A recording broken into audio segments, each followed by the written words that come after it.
Eto na mga boss, kakapasok lang na balita. Grabe si VP Sara Duterte, nagulat. Tumis-Tigo na si Madriaga. Malaking gulo to. Dawit si Imee at si Robin. Base sa impormasyong kumakalat ngayon sa social media, pinatawag na ng mga prosecutor si Ramil Madriaga, ang nag-iisang testigo na umaming siya ang bagman ni VP Sara. Gustong ipatigil ng mga abogado ni Duterte ang paghaharap sa korte ng dalawa, pero hindi dapat pumapayag ang korte na palagi na lang silang ginagawang takbuhan para makaiwas si VP Sara sa pananagutan sa batas. To the rescue naman si Senator Robin Padilla. Gusto niyang gamitin ang gulo para ipatigil sa Kongreso ang impeachment ni VP Sara. Unahin muna daw nila ang gera. Ayaw niyang matuloy kasi alam na delikado sa mga prosecutor si VP Sara. Pareho sila ng sinasabi ni Senator Imee Marcos, ginagamit ang gulo at gera. Ayaw nila si VP Sara sa impeachment pananagutin. Unahin muna daw ang pagtaas ng petrolyo, wag daw itong mini trial sa Congress. Sumugod pa nga si Padilla sa Supreme Court. Nagdala ng mali-malitang pirma si Robin para pauwiin na si Digong dahil bigo sila ni Imee pigilan ang impeachment ni VP Sara. Kaya ito, sabay-sabay nating panoorin kung paano si Vice President Sara Duterte. Grabe nagulat, Tumis-Tigo na si Ramil Madriaga. Malaking gulo to. Dawit si Senator Imee Marcos at Senator Robin Padilla. Pero bago tayo magpatuloy, baka pwedeng i-click nyo muna ang like, share, comment, subscribe at i-hit nyo na rin ang notification bell kung gusto nyo ng mga ganitong klase ng video para laging updated kayo sa mga susunod pa nating ibabalita. Kaya tara, panoorin na natin to. Ramil Madriaga is a polluted source.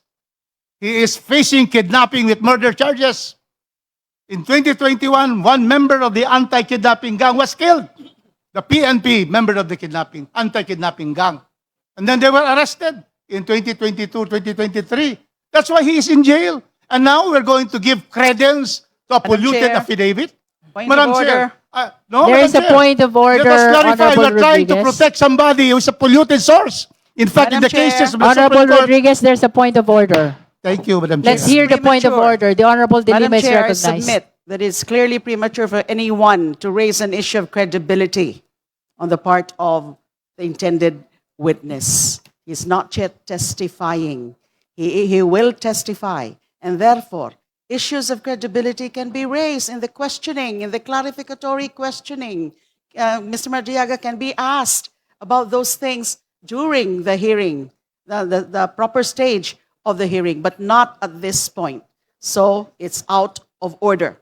Any such statement relating to the issue of credibility, statements like a polluted source, that is not yet proper at this stage of the proceedings.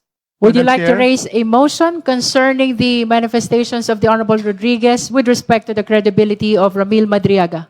I move that that particular part of the manifestation of the Honorable Congressman Rufus Rodriguez with respect to Mr. Madriaga being allegedly a polluted source and the related statements with respect to this issue, the issue of his credibility, be stricken off the records. Is there any second? Second, Madam The Chair. same has Madam been Chair. seconded. Is there any I objection? will, yes, of course, Madam Chair, because we are Two, trying two to... motions are pending now. Yes. One is the motion for the issuance of subpoena motion for protective custody of Ramil Madriaga, raised by the Honorable Chel Jokno, and second is the motion to strike off from the record the manifestation concerning the credibility of Ramil Madriaga. The same has been seconded as well.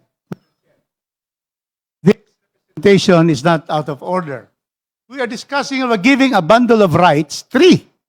All of this to be able to give that advantage, that perceived, safety issues which are not. That's why me stating that to give this bundle of rights, to give this protection, to all of this custody and so forth in a safe place, should not be given to a polluted source. That is the point that I have. And therefore, it is not out of order. We are discussing, we are objecting to this particular motion. And that is the reason why, these are the reasons why I say that we have to know this person whom we are giving all of these extra advantages and extra attention and care which he does not deserve. Madam Chair, The Honorable De Lima. Mr. Madriaga is listed as one of the witnesses for the complainants.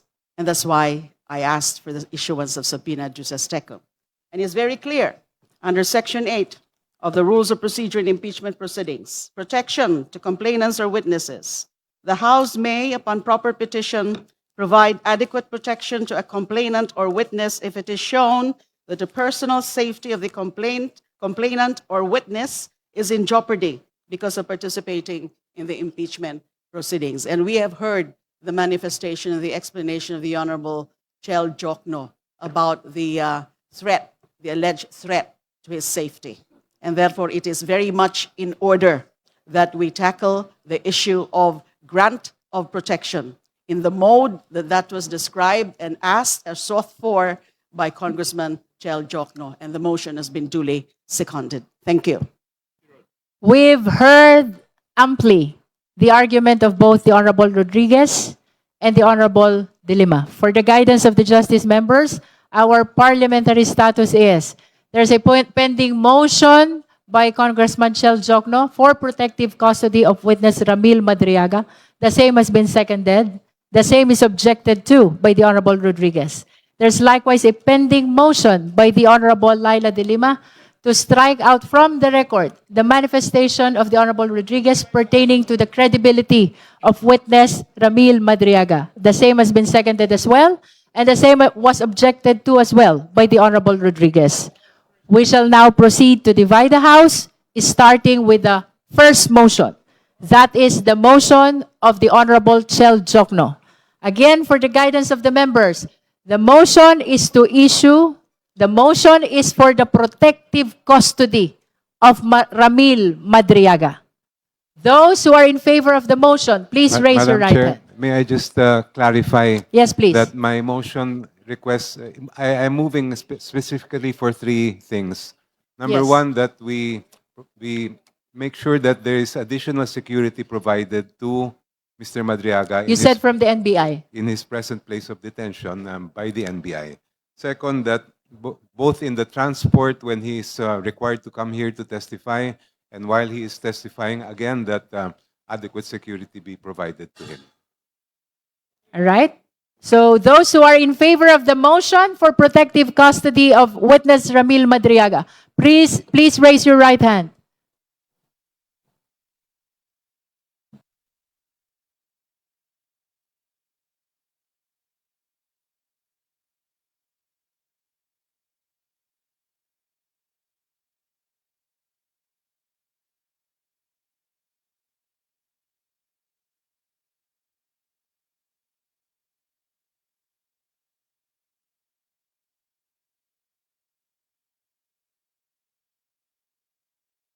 You may put down your hands. Those who are not in favor, please raise your right hand. Honorable Tino.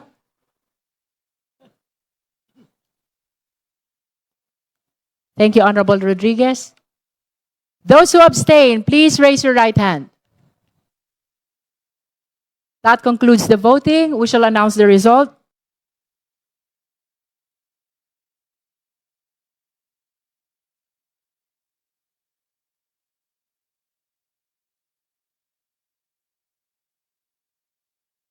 With 35 votes in the affirmative and 1 vote in the negative, with 0 abstention, the motion is granted.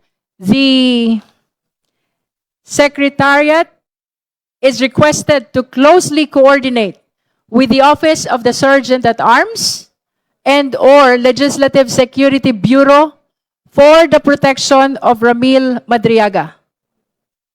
As courtesy by the committee, please also notify the BJMP as well as the respective regional trial court which ordered his detention. So ruled.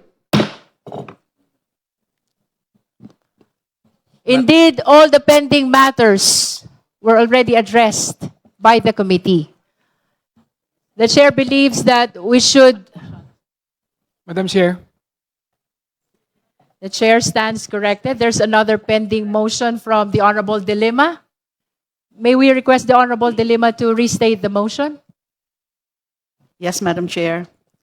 I move that the portion of the statement or manifestation of the Honorable Rufus Rodriguez attacking the credibility of the intended witness, Ramil Madriaga, the issue of his credibility, those allegations about being a polluted source, Ramil Madriaga being a polluted source, be stricken off from the records.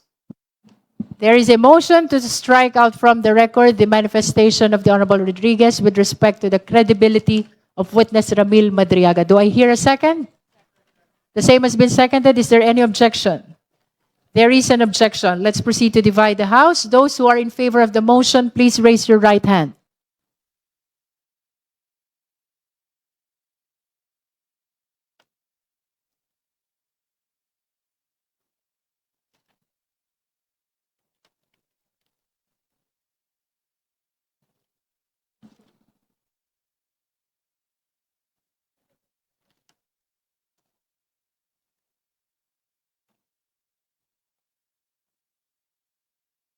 You may put down your hands. Those who are not in favor, please raise your right hand.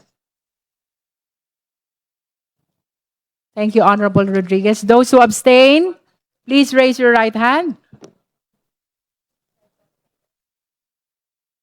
That concludes our voting. We shall announce the result.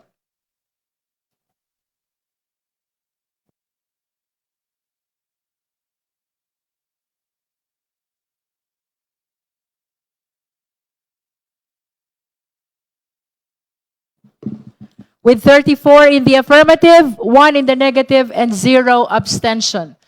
The motion is granted. The committee secretariat is directed to strike out from the record all the manifestations of the Honorable Rodriguez pertaining to the credibility of witness Ramil Madriaga. So ruled. Madam Chair. We have concluded all the pending matters before the committee, and we shall now proceed to the determination of Madam Chair.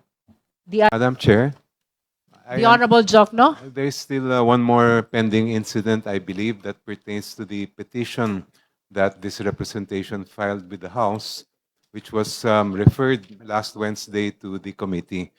This is a petition under Section 8 of the Rules on Impeachment, which provides that the House may, upon proper petition, provide adequate protection to a complainant or witness if it is shown that the personal safety of the witness is in jeopardy because of participating in the impeachment proceeding.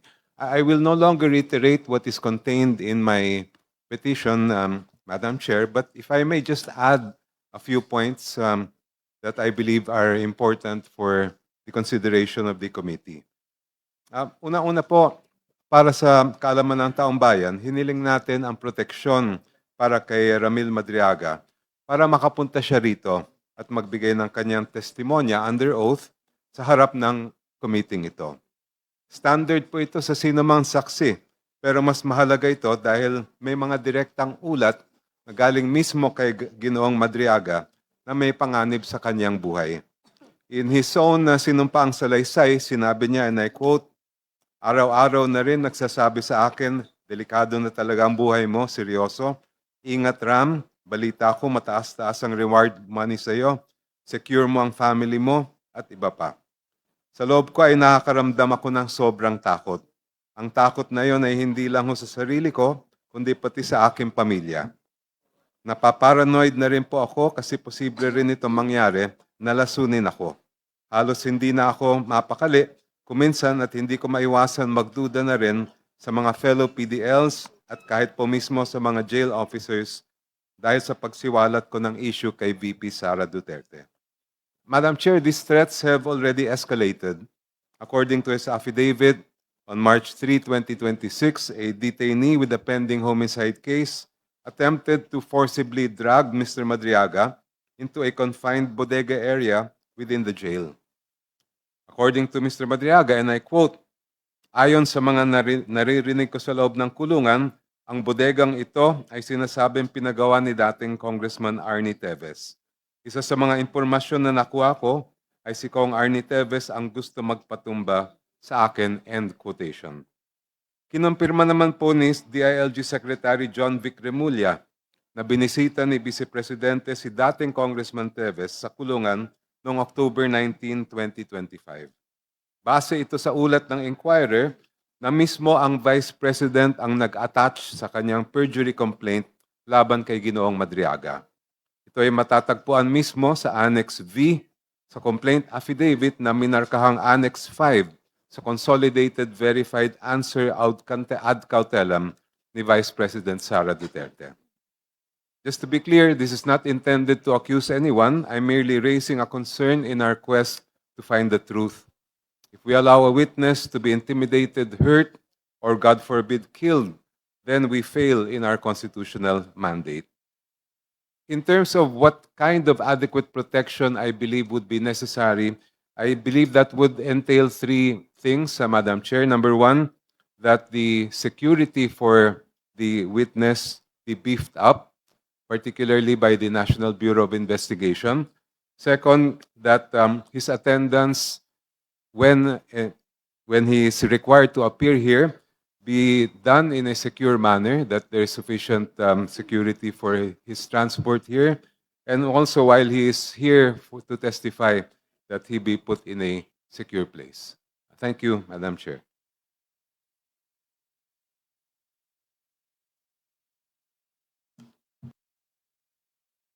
Would you like to raise the necessary motion with respect to the protective custody of witness Ramil Madriaga? Yes, Madam Chair. In line with Section 8 of the Rules of the House on Impeachment, I move that adequate protection be provided to Mr. Ramil Madriaga, consisting of three things. Number one, that the security where he is presently detained be beefed up, particularly by the National Bureau of Investigation. Number two, that his attendance, when required by the committee, be secured as well, so that his safety will be, so that his life will not be put in danger. And number three, that while he is testifying before this committee, that again, proper safeguards be put in place to ensure his that his life will not be endangered. I so move, Madam Chair. So for Second. clarification, the Honorable Jokno, you are requesting, in line with protective custody, is to augment the current security with the NBI security. Yes, Madam Chair. You are also requested for sufficient security during his transport to the hearing of the Justice Committee. And And while you he also is requested testifying. for a secured and safe place for his confinement While he is testifying. Yes, while he Madam is testifying before the Justice Committee. So we've heard the details of the protective custody which are being requested by the Honorable Jokno by way of his motion. There is a motion to formalize the same. There's a motion for protective custody of witness Ramil Madriaga, consisting of augmented security by the NBI, security during transport to hearings of the Justice Committee, and secured place of confinement during the hearing as well of this committee. Do I hear a second? I second the Madam Chair. motion. The same Madam has Chair. been seconded. Madam Chair. Point of May we know the pleasure of the Honorable Rodriguez? Are Madam you- Chair, I would like to know whether, directly, whether the motion would transfer custody of Mr. Madriaga to the House of Representatives premises. May we be clarified on that, the Honorable Jokno? I did not include that in my motion, Madam Chair. I understand that the motion is only to make sure that he is in a secured place of confinement. Yes.